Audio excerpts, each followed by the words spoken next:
Hello friends, आप सभी लोगों का स्वागत है आपके अपने परिवार यूट्यूब चैनल फ्रेशर क्लासेस में। तो फ्रेंड्स, हम लोग जो है आज प्रैक्टिस सेट नंबर 7 करेंगे साइंस का, विज्ञान का। तो जो भी बच्चे लोग बिहार डीएलएड एंट्रेंस एग्ज़ाम 2024 की तैयारी कर रहे हैं उनके लिए ये वीडियो, ये सेशन बहुत ही हेल्पफुल होगा। तो वीडियो में बने रहिए आगे। चलिए क्वेश्चन स्टार्ट करते हैं। पहला क्वेश्चन है, एक गाड़ी का ओडोमीटर क्या मापता है? एक गाड़ी का ओडोमीटर क्या मापता है? सबको पता होना चाहिए कि ओडोमीटर क्या मापता है। तो ऑप्शन ए, गाड़ी द्वारा तय की गई दूरी, जितना गाड़ी तय करता है मतलब डिस्टेंस तय करता है, इंग्लिश में बोले तो जितना डिस्टेंस कवर करता है उसको मेजर कौन करता है? ओडोमीटर करता है। ठीक है, तो यहाँ से ऑप्शन ए आपका राइट हो गया। आगे बढ़ जाते हैं। एलपीजी में कौन सा हाइड्रोकार्बन मौजूद होता है? बताइए, एलपीजी में कौन सा हाइड्रोकार्बन मौजूद होता है? तो इसका जो है एलपीजी में जो हाइड्रोकार्बन मौजूद होता है वो आइसोब्यूटेन भी होता है, प्रोपेन भी होता है, एन ब्यूटेन भी होता है। तो यहाँ से जो ऑप्शन आपका राइट हो गया, ऑप्शन डी राइट हो गया। देखिए, एक नोट यहाँ पर याद रखिएगा, ठीक ना, कि एलपीजी गैस का प्रमुख अवयव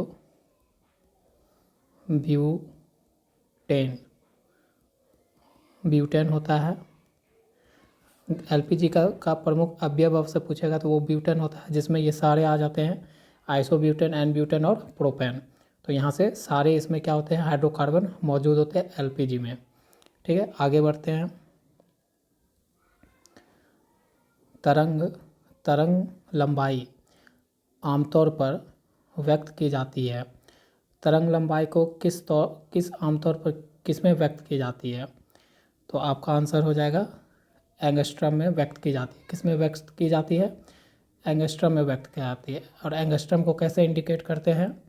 तो इस तरह से एंगस्ट्रम का इंडिकेट करते हैं। तो 1 एंगस्ट्रम बराबर मान अगर कभी पूछ दे तो वो भी जान लीजिए कि 1 एंगस्ट्रम बराबर कितना होता है? 10⁻⁻10 मीटर होता है। ठीक है, तो आगे बढ़ते हैं। निम्नलिखित में से किसे जीवित जीवाश्म के अंतर्गत वर्गीकृत किया गया है? मतलब आपको नीचे 4 ऑप्शन दिया गया है, उसमें से आपको बताना है कि जीवित जीवाश्म के अंतर्गत वर्गीकृत मतलब क्या? बांटना, या इंग्लिश में बोले तो क्लासिफिकेशन। तो जीवित जीवाश्म के अंतर्गत वर्गीकृत किया गया है। किसमें? इस 4 ऑप्शन में किसमें वर्गीकृत किया गया है? तो ऑप्शन आपका राइट हो जाएगा साइकस में वर्गीकृत किया गया। ठीक है, अब इससे कुछ इंपॉर्टेंट बातें आपको बता देते हैं साइकस के बारे में।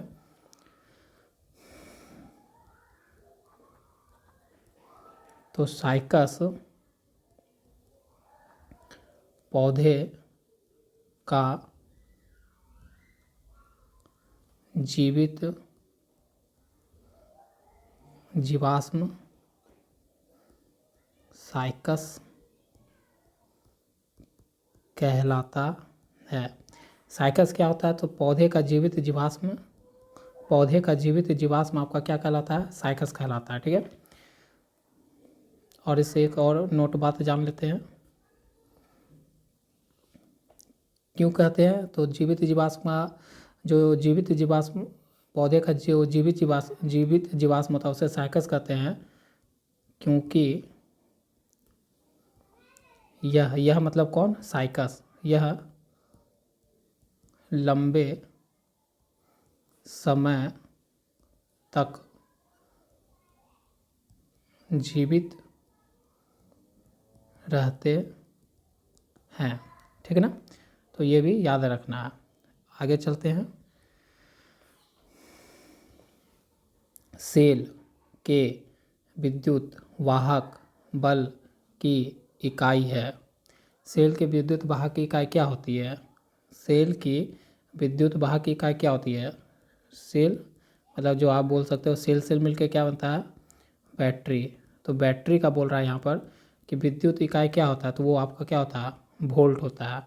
वोल्ट मतलब ये ऑप्शन बी वोल्ट होता है। और इसको ऐसा यूनिट क्या होता है वोल्ट का, इसको ये भी से भी रिप्रेजेंट इंडिकेट करते हैं, ठीक है ना। तो बल की इकाई क्या होती है, मात्रा क्या होती है आपका,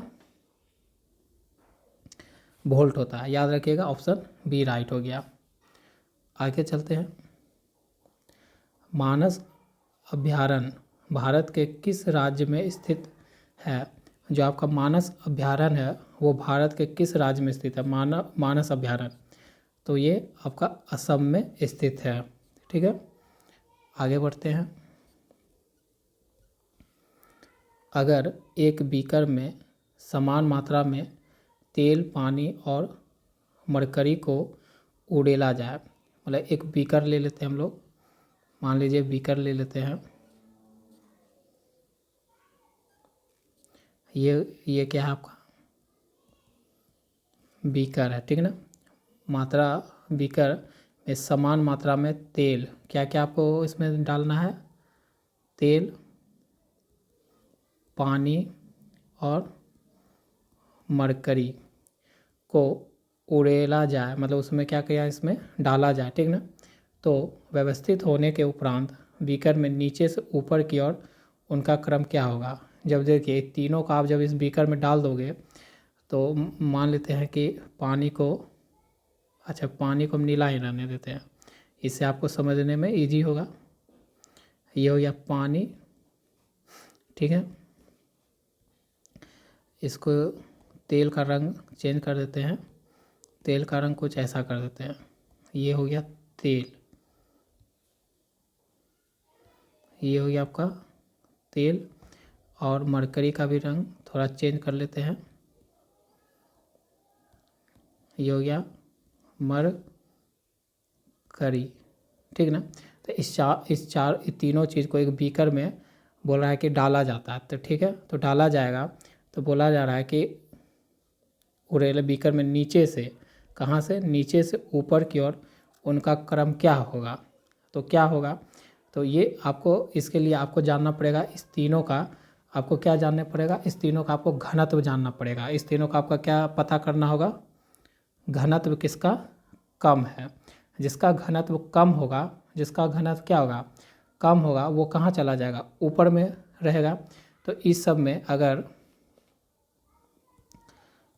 घनत्व का घटते क्रम में अगर देखा जाए इस तीनों के अंतर्गत, तो सबसे जो कम घनत्व है वो किसका है, तेल का, उसके बाद पानी का, उसके बाद मरकरी का, ठीक ना। तो जब इस तीनों को डाला जाएगा तो आपका देखिए सबसे भारी, सबसे ज़्यादा घनत्व किसका है, सबसे ज़्यादा घनत्व है मरकरी का। तो इसका मतलब मरकरी जो है आपका नीचे आएगा, सबसे नीचे कौन आएगा, मरकरी सबसे नीचे आएगा मरकरी। उसके बाद यहाँ पर आ जाएगा आपका पानी, पानी उसके बाद थोड़ा ज़्यादा घनत्व है, और उसके बाद सबसे ज़्यादा कम घनत्व किसका है, तो तेल का। तो तेल कहाँ पर, ऊपर तैरेगा, ठीक ना। तो एक बीकर में जो आपको दिखेगा ऊपर सबसे ज़्यादा, सबसे ऊपर जो दिखेगा तेल, उसके बाद पानी, उसके बाद मरकरी। ये कैसे अरेंज हुआ है, ये कैसे क्रम व्यवस्थित हो गया, क्योंकि इसका जो घनत्व के आधार पर, तो सबसे ज़्यादा घनत्व मरकरी, उसके बाद मतलब ज़्यादा कम फिर पानी, उससे कम तेल। तो आपका ऑप्शन कौन सा हो जाएगा, देखिए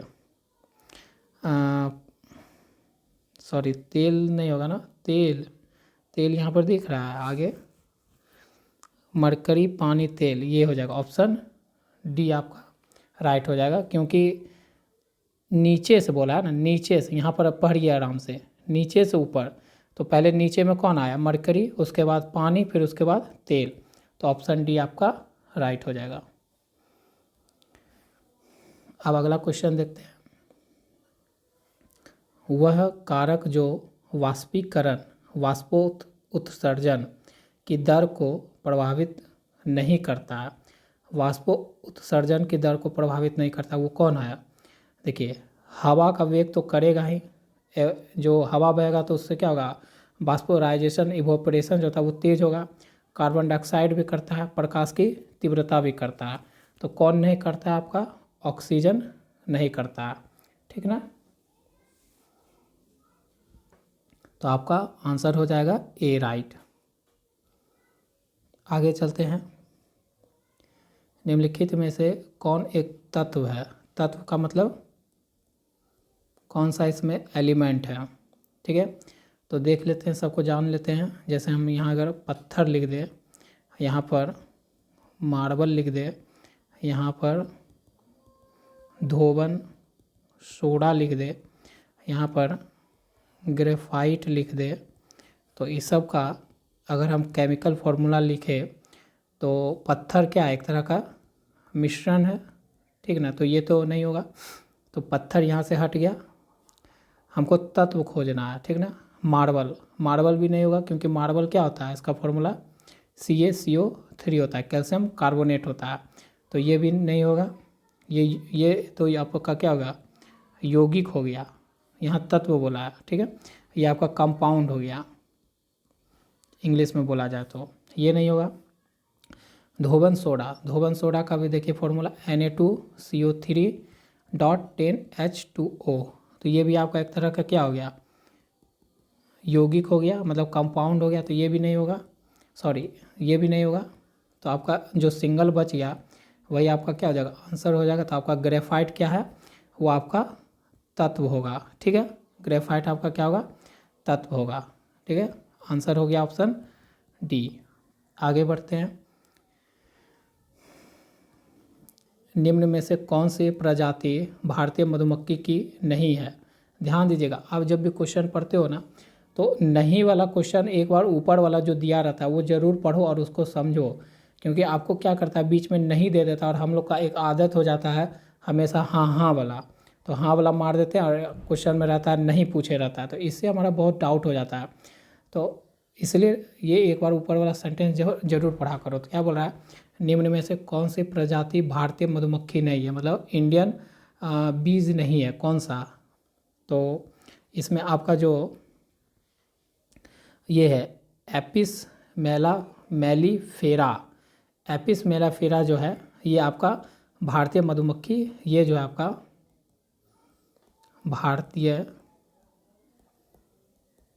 भारतीय मधुमक्खी नहीं है। ये आपका क्या है, भारतीय मधुमक्खी नहीं है। तो ये कहाँ की मधुमक्खी है, तो ये भी जान लेते हैं। ये जो आपका मधुमक्खी होता है, यह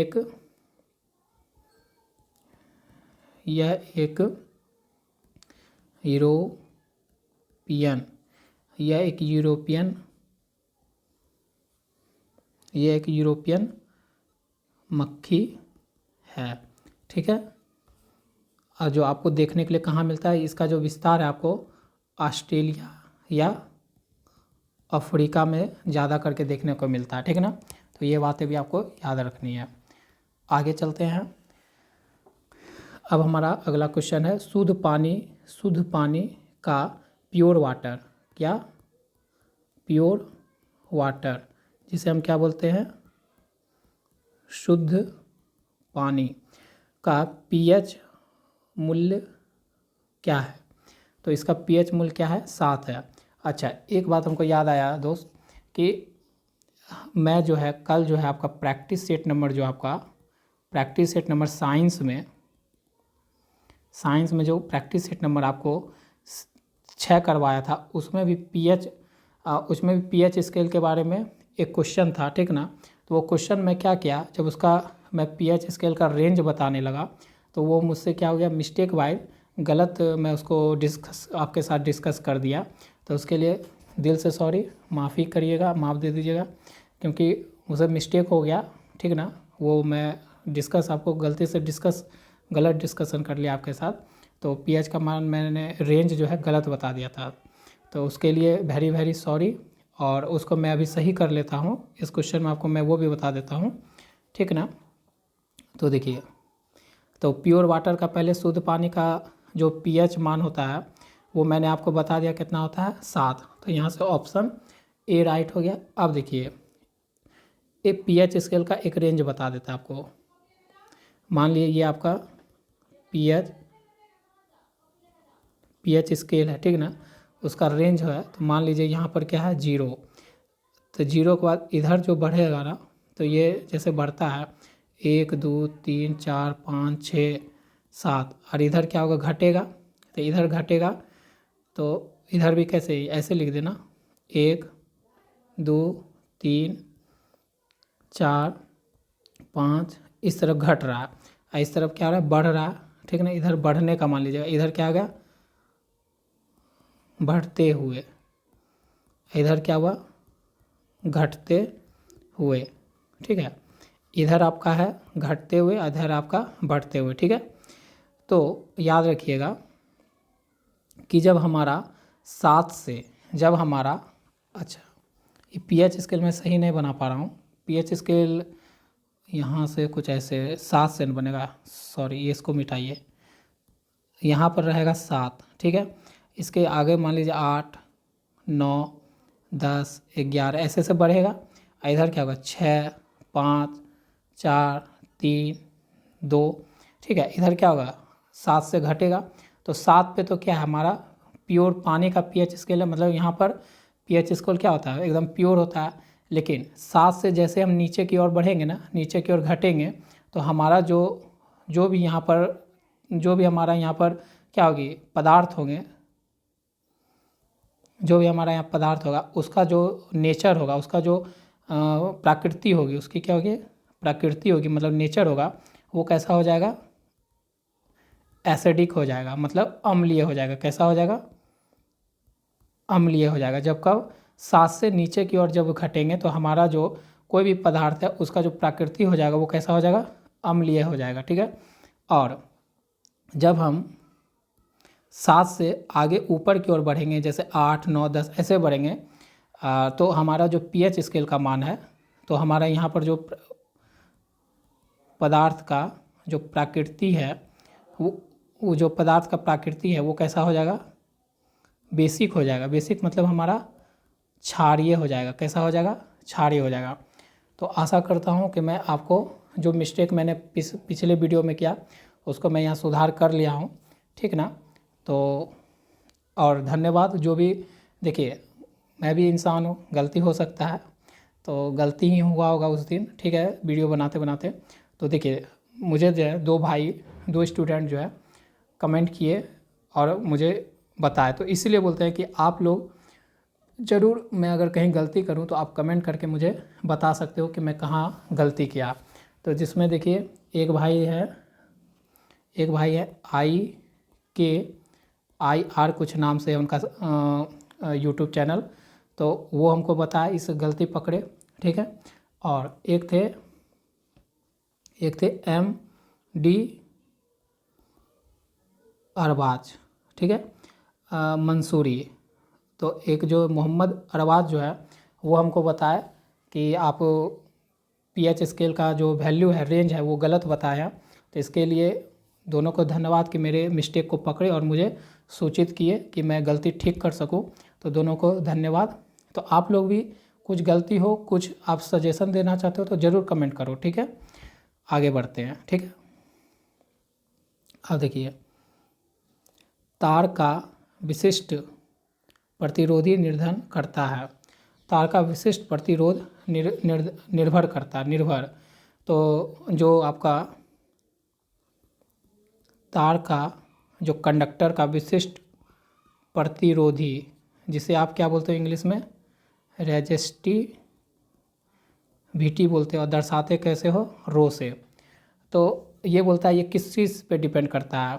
कोई भी मतलब वस्तु है तो तार क्या चीज़ से बनता है, कोई वस्तु से बनता है, तो तार किस पे, तार के किस चीज़ पे निर्भर करता है। तो पहला एक लिख लेते हैं, वो आपका निर्भर करता है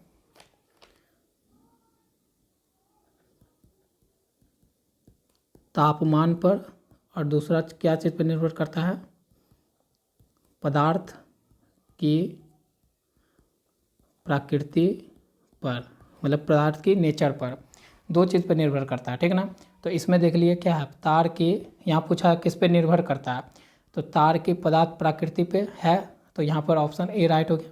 ये सब पे निर्भर नहीं करता है, ठीक है। आगे बढ़ते हैं। दिए गए आरेख के नामांकित भाग का सही क्रम ज्ञात कीजिए।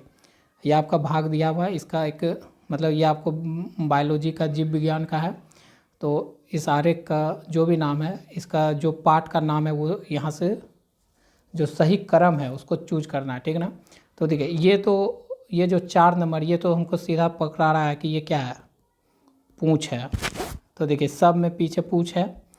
उसके बाद क्या होगा, पूंछ के बाद क्या होता है, ये जो भाग है तीसरा जो है यहाँ पर है माइटोकॉन्ड्रिया। यहाँ पर क्या होता है, माइटोकॉन्ड्रिया होता है। तो देखिए पीछे से न्यूक्लियस है, तो ये गलत, ऑप्शन ए गलत, बी गलत और डी गलत। देखिए हमको सिर्फ 2 पीछे वाला याद रहा तो हम लोग कर लिए, तो आपका ऑप्शन क्या हो गया, राइट सी, ठीक है ना। तो यहाँ पर दूसरा में क्या हो जाएगा, न्यूक्लियस, यहाँ पर क्या हो जाएगा, न्यूक्लियस।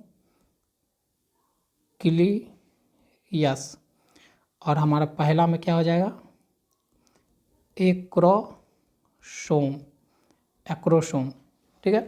तो अरेंज कर लिए, तो आपका ऑप्शन सी राइट हो गया। आगे बढ़ते हैं। निम्नलिखित में से किस द्रव का वाष्पीकरण दर सर्वाधिक है। तो किसका सबसे ज़्यादा वाष्पीकरण बहुत ही जल्दी तुरंत मतलब जल्दी रेट से हो जाता है, किसका दर ज़्यादा वाष्पीकरण का, तो याद रखिएगा पेट्रोल का सबसे ज़्यादा होता है, ठीक है ना। इनमें से कौन सबसे अधिक सक्रिय धातु है। सबसे सक्रिय धातु इसमें कौन है, आरबी, कौन है, रेबन, कौन है सबसे सक्रिय धातु, रेबन। उसके बाद कौन होता है, पोटासियम। उसके बाद कौन होता है, सोडियम। उसके बाद कौन होता है, लिथियम। तो ये आप याद कर लेना, ठीक है। आगे बढ़ते हैं। निम्नलिखित में से कौन सी गैस ओजोन रिक्तीकरण के लिए प्रमुख रूप से जिम्मेदार है। मतलब ओजोन जो लेयर है उसका जो है उसमें जो होल कर रहा है, छिद्र कर रहा है, तो या उसको नुकसान कर रहा है, डैमेज कर रहा है, एक तरह से बोलिए ना, डैमेज कर रहा है किसको, ओजोन परत को। तो वो कौन सा गैस जिम्मेदार है इसके लिए, तो क्या ऑक्सीजन, नहीं, क्लोरोफ्लोरोकार्बन है, कौन है, CFC जिसे बोलते हैं, क्लोरोफ्लोरोकार्बन। जो हमको क्या है, जो एयर कूलर होता है, गर्मी में एयर कंडीशनर होता है, या रेफ्रिजरेटर जिसे बोलते हैं, रेफ्रिजरेटर में भी हमारा कौन सा गैस निकलता है, CFC। वो हमारा सबसे ज़्यादा किसको डैमेज कर रहा है, ओजोन परत को डैमेज कर रहा है, ठीक ना। तो ये सब ऑप्शन ऐसे छटा गया, तो ऑप्शन सी राइट हो गया। आगे बढ़ते हैं। कौन ऊतक संवहनी मंडल बनाते हैं। कौन ऊतक संवहनी, संवहनी का मतलब क्या हुआ, कोई भी चीज़ को एक स्थान से दूसरे स्थान ट्रांसफ़र करना। संवहनी का इंग्लिश अगर देखा जाए तो ट्रांसफ़र, कोई भी चीज़ को एक स्थान से दूसरे स्थान करने वाला मतलब जरिया, ट्रांसफ़र करता है। तो संवहनी बंडल कौन बनाता है, तो आपको याद होना चाहिए वो बनाता है जाइलम एंड फ्लोएम बनाता है। कौन बनाता है, जाइलम एंड फ्लोएम। कैसे बनाता है, तो आइए आपको बता देते हैं।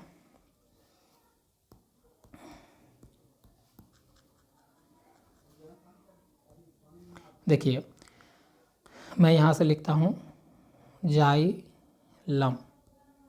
जाइलम जो होता है आपका जड़ से जल तथा लवण को पत्तियों तक पहुँचाता है। ये क्या करता है, ये एक तरह का क्या है, जाइलम जो है एक तरह का संवहनी ऊतक है, ठीक है ना। तो जिसका काम क्या है कि जड़ लिखना होगा,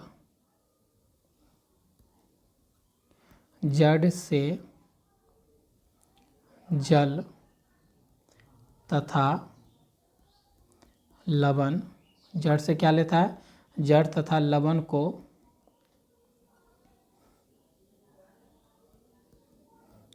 पत्तियों तक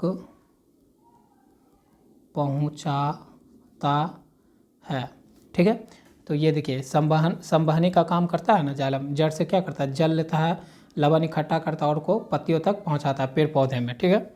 जाइलम कहाँ पाया जाता है, पेड़ में, ठीक है। अब देखिए फ्लोएम,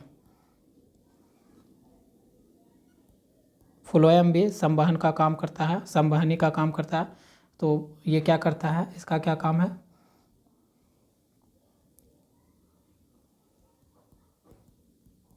पत्तियों द्वारा बनाए गए